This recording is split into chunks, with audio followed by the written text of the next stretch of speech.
The ruling party is once again in the spotlight after arrests were made in the Free State asbestos saga. This, along with recent high-profile members, including the president's spokesperson, are caught up in allegations of corruption linked to COVID-19 mitigation efforts.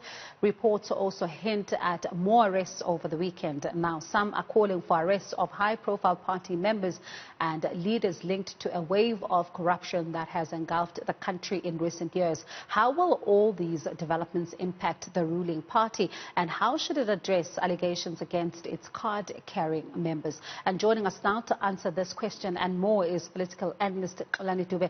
Xolani, it's always a pleasure to talk to you. I just firstly want your reaction to, the movement that we have been seeing in recent days in the form of these arrests.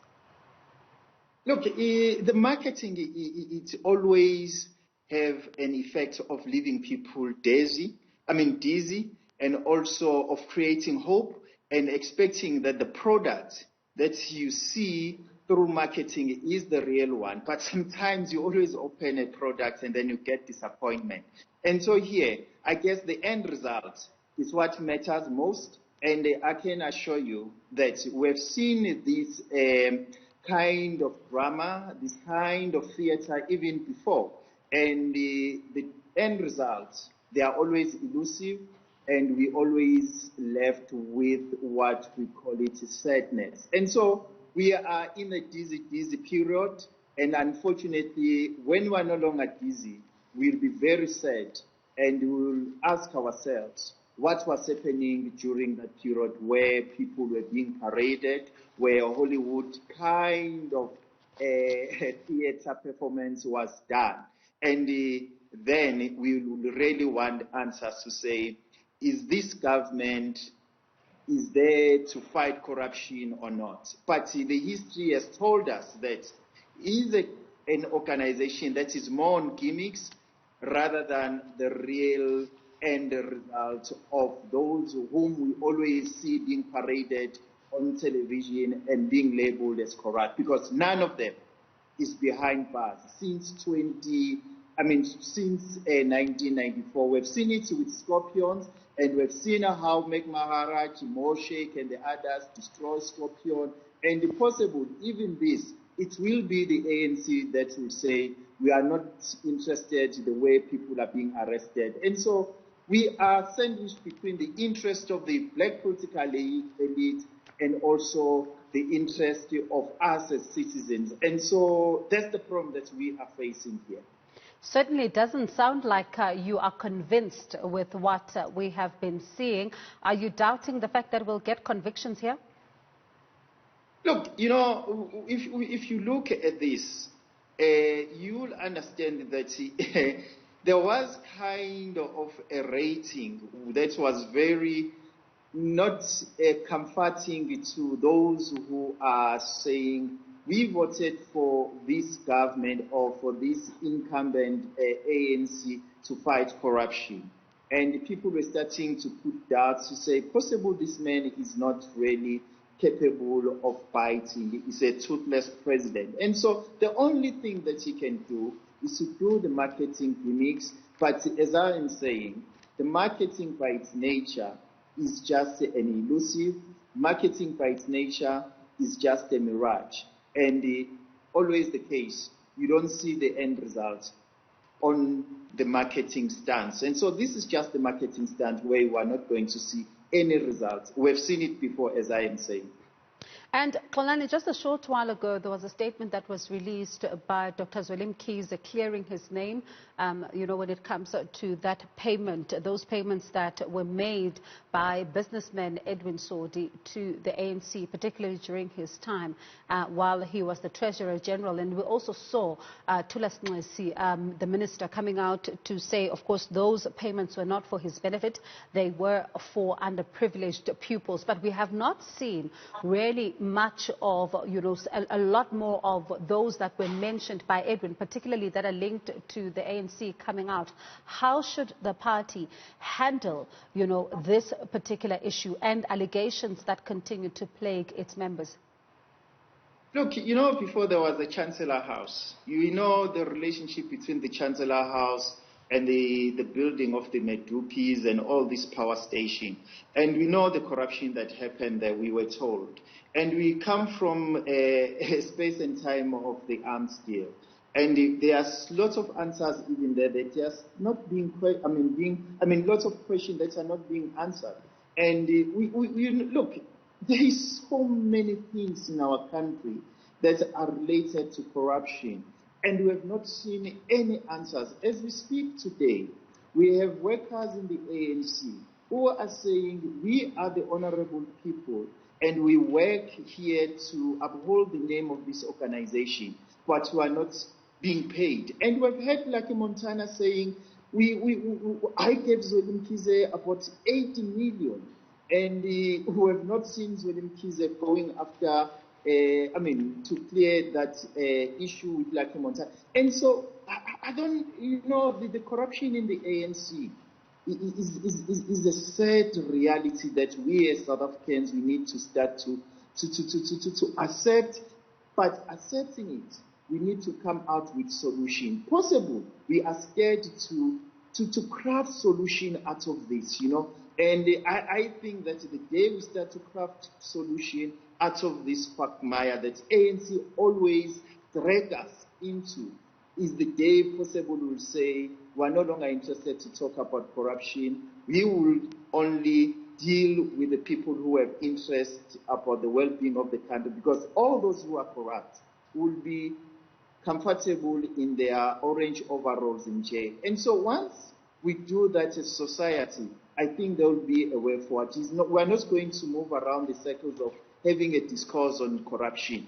The only people who can save this situation are the public themselves, is the society themselves.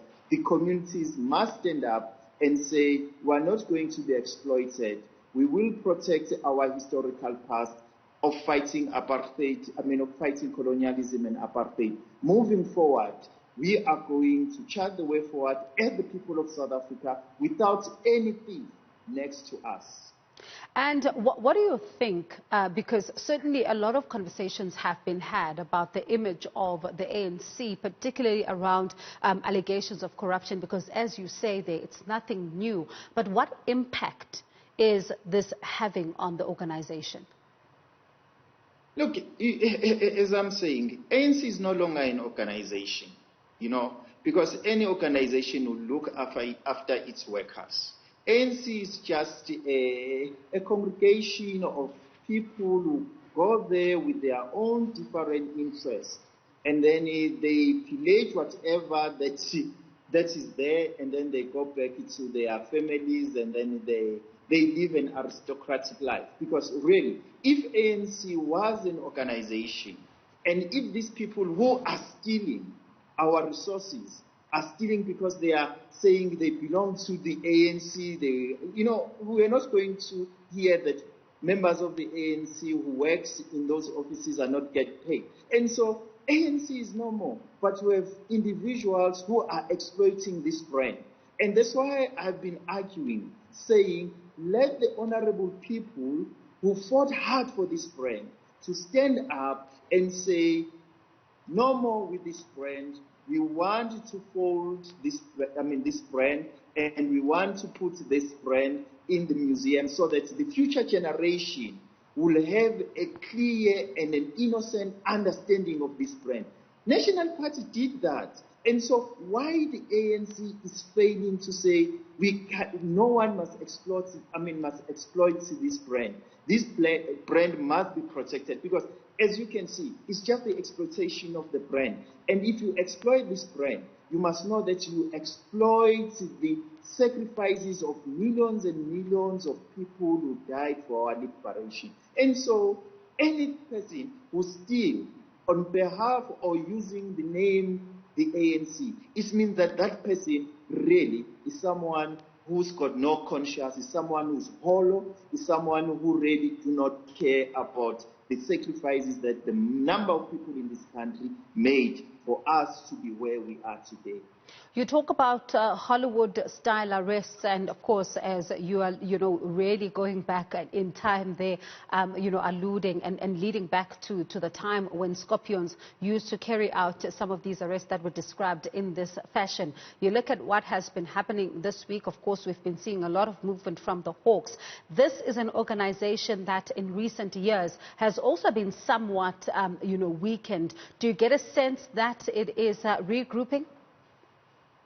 Look, we need to be scared if such kind of people are regrouping, because we have to ask ourselves, when they regroup, are they regrouping for us or are against us? But the past is telling us that when they regroup or when they close the ranks, we are the ones who become the victims, And if you have noticed, the way these guys, they are so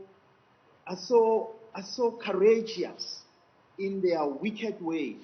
They are now wanting to destroy the last pillar of our protection, of which is the judiciary.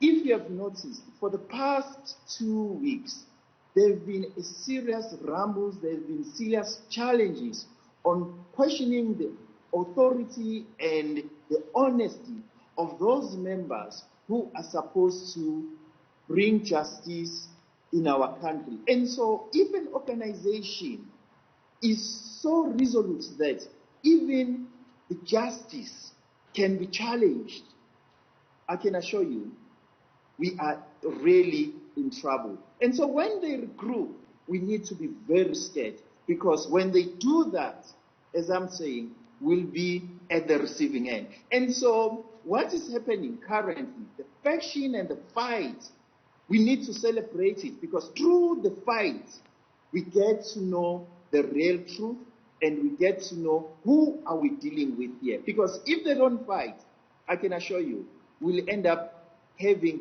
nothing in this country, but them, they will be living an aristocratic life in their Gothic gated estates. And so I think we need to be happy when they fight, because we know that that fight benefit us public.